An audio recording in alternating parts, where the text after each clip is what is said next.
Someone asks you something, and before you've even finished processing how you feel about it, your mouth has already said yes. You can hear yourself agreeing. You're watching yourself agree. And some part of you is standing slightly to the side, thinking, that's not what I wanted to say.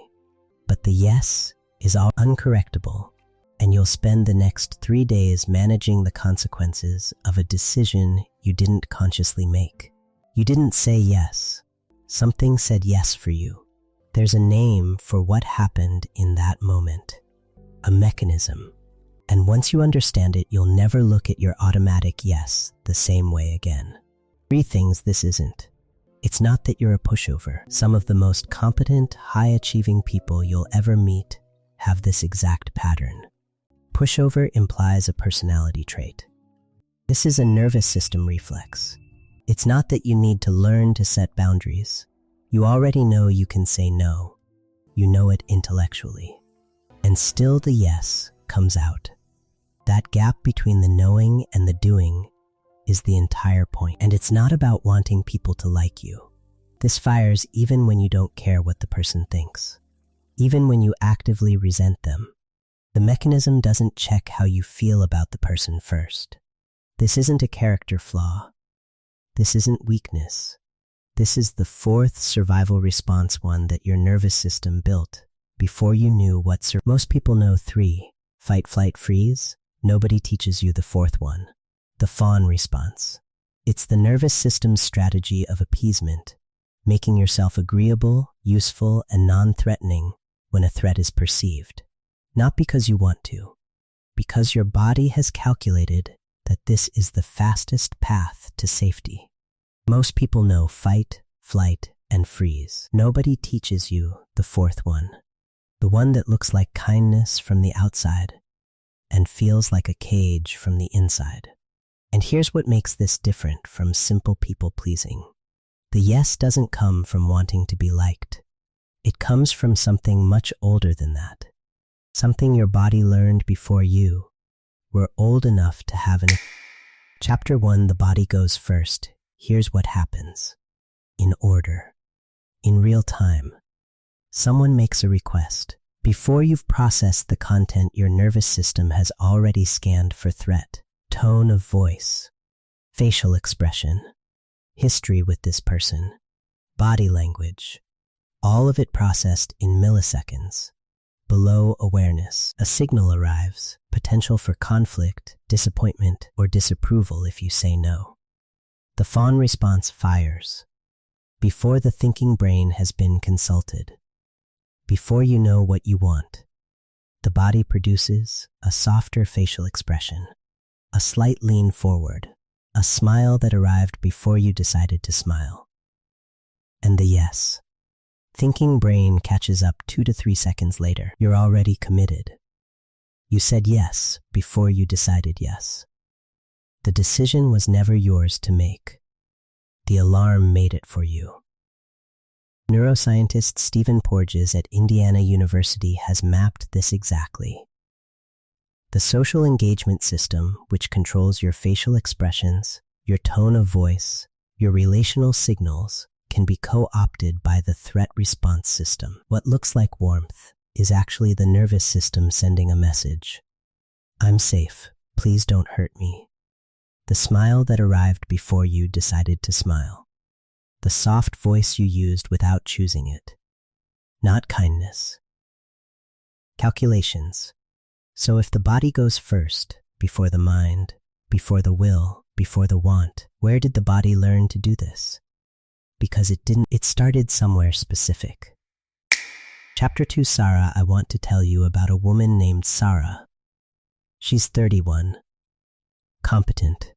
Well-liked at work. People describe her as easy to work with, which isn't quite a compliment, but has always felt like one. She has opinions. She has preferences. She almost never expresses them when it would cause any. Her colleague asks if she can cover Friday. Sara has plans. Real plans. The kind she's been looking forward to for 2 weeks. Her colleague's tone is casual, not demanding, not emotional, just a request. Sara hears herself say, "Yeah, of course." She doesn't experience this. There's a half second of something, a small protest, somewhere behind her sternum, and then the yes comes out. Smooth, natural, convincing. Her colleague thanks her and leaves. Sara sits with the decision. Something is flat. Not anger. Something more like, that wasn't supposed to happen. Again, she doesn't even mind the favor itself. What she minds, the thing she can't name, is that she wasn't consulted. The decision happened in her body before she got a vote. She'll tell herself she didn't mind. She'll probably believe it. The yes isn't about her colleague. It isn't about Friday. It's about something that happened in a room she doesn't consciously remember. Chapter 3, where the yes came from, it didn't start with this colleague. And it didn't start with you. This pattern doesn't usually form from one event. It forms from a lesson. A consistent lesson that saying no, expressing a preference, a limit, a want, had a cost. And the cost was bigger than the thing you wanted. A parent whose emotional weather controlled the whole house. When they were calm, everything was safe. When they weren't, the safest thing was to become invisible. Agreeable, useful. You learned. Your needs are secondary to their state. Make them comfortable first, then you're safe.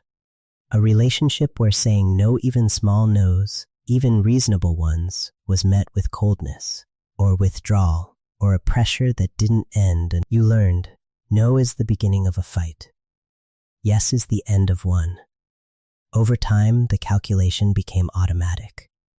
Is this no worth what comes after it? A family system where someone else's needs were always more urgent than yours, where being easy was praised and having preferences was inconvenient. You learned, the safest version of you is the one who doesn't need. Pete Walker, who first named the Fawn Response, describes it this way: the child who can't fight, flee, or freeze because the threat is the very person they depend on for survival develops a fourth strategy. Appease. Become what they need. Minimize danger by minimizing, and the core belief that forms from all of it, the one that runs underneath every automatic yes, is this: my value isn't something I have. It's something I earn. Through compliance, through usefulness, through never being too much. The yes that came out today, it wasn't written today. It was written in a room you left a long time ago. You just haven't been able to leave. And this is where it becomes genuinely painful. Because the cost of the automatic yes isn't just the Friday shift, not just the favor you didn't want to give. The cost is something much harder to name. Chapter 4, what it costs. Here's what the automatic yes actually costs. Not the favor, not the Friday. What it costs over time. First, you stop knowing what you want, not in a dramatic way. Just when someone asks what you want for dinner, or where you want to go, or what you actually think, there's a genuine blankness.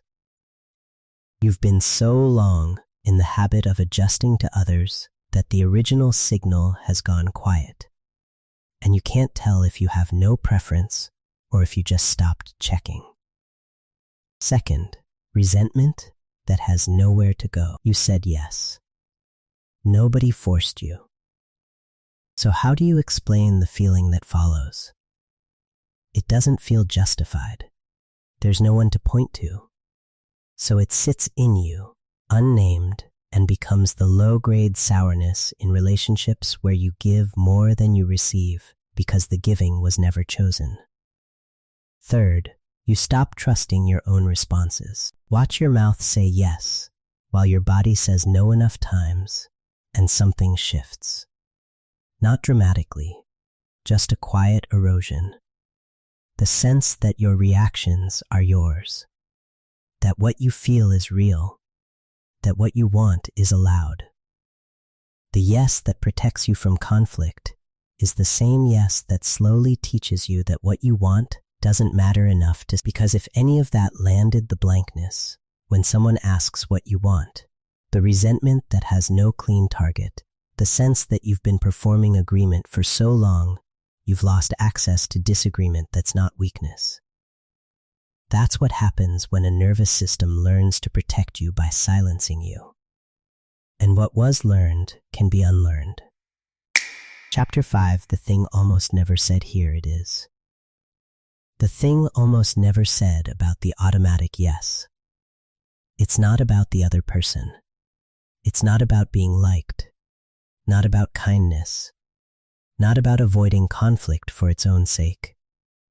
It's about one thing: preventing the specific kind of pain that comes when someone important to you is The Fawn Response was built in an environment where that displeasure had real consequences, where a parent's disappointment changed the temperature of the room, where a partner's withdrawal lasted days, where saying no meant something would be taken away. Your body hasn't yet received the update that the environment has changed. The automatic yes isn't it's a success of survival. It worked. It protected you from something real in a specific place and time. The problem isn't that it worked. The problem is that it never stopped.